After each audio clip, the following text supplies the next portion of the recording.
Kepribadian adalah sebuah pemahaman atau kebiasaan yang dilakukan oleh seorang manusia.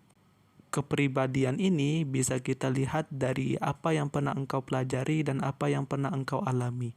Kedua hal ini mampu membentuk kepribadian seseorang. Di video sebelumnya kita membahas tentang filsafat pemikiran tokoh-tokoh Islam, yang dimana pada video kali ini kita akan membahas tentang filsafat Barat. Jujur admin sedikit agak jenuh kalau kita bahas filsafat pemikiran tokoh-tokoh Islam. Kita sekali-sekali menyeberang ke pemikiran-pemikiran Barat. Kita bahas tentang pemikiran dari Carl Gustav Jung atau disebut dengan Jung. Beliau lahir pada tanggal 26 Juli tahun 1875. Beliau dikenal sebagai sesosok yang mengembangkan teori fisikoanalisis, yang dimana fisikoanalisis ini pernah didirikan oleh Sigmund Freud. Akan tetapi teori Sigmund Freud disempurnakan lagi oleh Jung ini. Jadi Carl Gustav Jung ini dikenal sebagai sesosok yang menyempurnakan teori fisikoanalisis. Jung ini berasal dari Swiss. Jadi Carl Gustav Jung ini adalah sesosok yang meneliti dirinya sendiri. Bahkan beliau pernah bingung akan dirinya sendiri. Sebenarnya beliau ini adalah sesosok yang waras atau gila. Jadi beliau berpikir secara dalam. Jadi ketika beliau berpikir secara dalam, beliau menemukan dirinya dan bingung kepada dirinya sendiri. Apakah dirinya ini waras atau gila? Jadi pusat penelitian awal beliau adalah dirinya sendiri.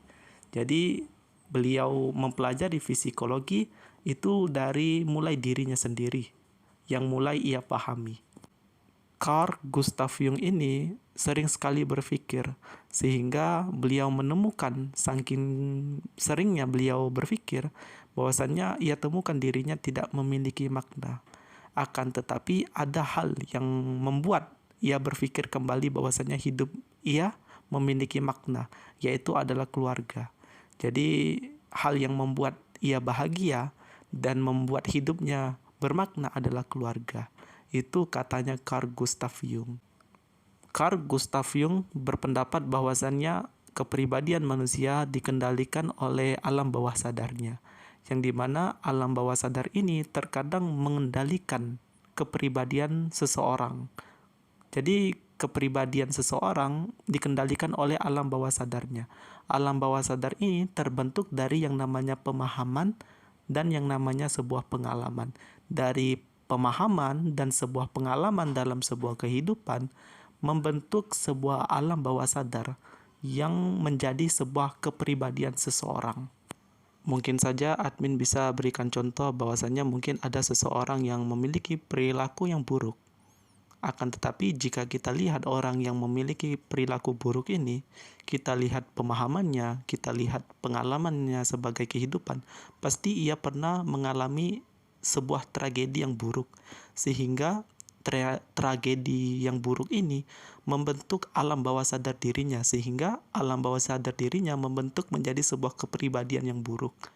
Jadi terkadang orang yang memiliki kepribadian buruk memiliki pemahaman yang buruk dan memiliki pengalaman yang kurang baik dalam hidupnya. Diri manusia dikendalikan oleh dua hal. Yang pertama adalah alam sadar dan yang kedua adalah alam bawah sadar. Alam sadar ini adalah seperti kamu makan, minum, beraktivitas. Ini adalah alam sadar. Sedangkan alam bawah sadar adalah sesuatu yang tersimpan rapat di dalam pikiranmu. Sehingga apabila alam bawah sadarmu keluar dari dalam dirimu, maka akan menjadi sesuatu hal yang mungkin saja tidak terduga. Contohnya seperti ini teman-temanku. Jika kalian temukan dirimu adalah sosok orang yang sabar, akan tetapi dalam situasi peristiwa tertentu, engkau menjadi sosok yang pemarah, yang mungkin saja amarahmu tidak terduga, baik bagi orang lain atau juga dirimu sendiri. Setelah engkau marah, mungkin engkau akan menyesal. Kok aku bisa semarah itu ya? Itu adalah sebuah alam sadar yang ada di dalam dirimu. Jadi sesuatu alam bawah sadar itu tersimpan rapat.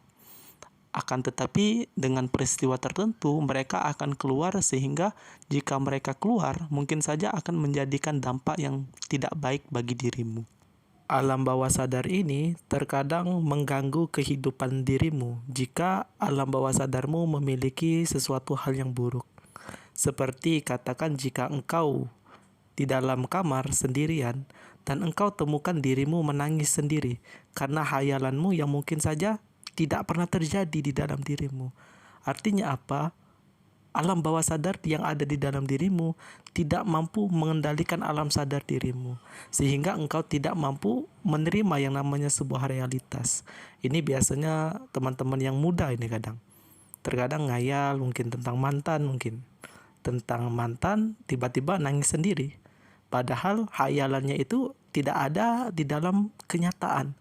Kalau kamu memiliki sifat seperti ini, sebenarnya ada yang salah di dalam sebuah kepribadian dirimu.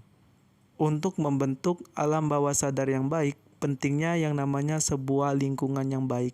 Karena lingkungan yang baik akan membuat pola pikir kita menjadi baik. Dan sebaliknya, jika kita memiliki lingkungan yang buruk dan kita pernah mengalami suatu tragedi yang mungkin saja membuat kita menjadi trauma, ini akan berpengaruh sekali di dalam kepribadian kita. Seperti contoh ada seorang wanita yang mungkin saja trauma dalam jatuh cinta. Inilah yang menyebabkannya menjadi seseorang yang menyukai sesama jenis. Ada seorang wanita yang trauma disakiti oleh pria, sehingga ia mencari pelampiasan yang lain. Sehingga karena ia takut disakiti oleh pria, maka ia menyukai seorang wanita.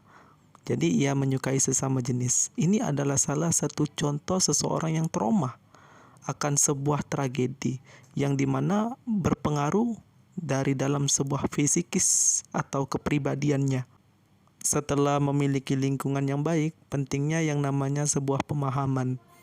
Karena pemahaman ini terkadang sangat berpengaruh penting untuk memperbaiki alam bawah sadar kita. Jadi alam bawah sadar kita hendaknya kita perbaiki dengan dua hal. Yang pertama adalah pemahaman dan yang kedua adalah cari lingkungan yang baik. Yang lingkungan menerima dirimu, lingkungan yang mungkin saja tidak mengucilkanmu, sehingga dirimu tidak memiliki trauma.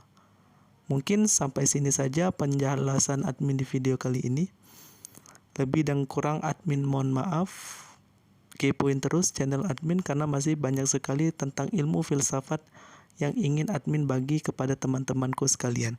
Dan perlu diingat bahwasanya di video selanjutnya kita masih akan membahas tentang pemikiran Carl Gustav Jung ini. Saya admin undur diri, selamat bertemu lagi di konten-konten selanjutnya.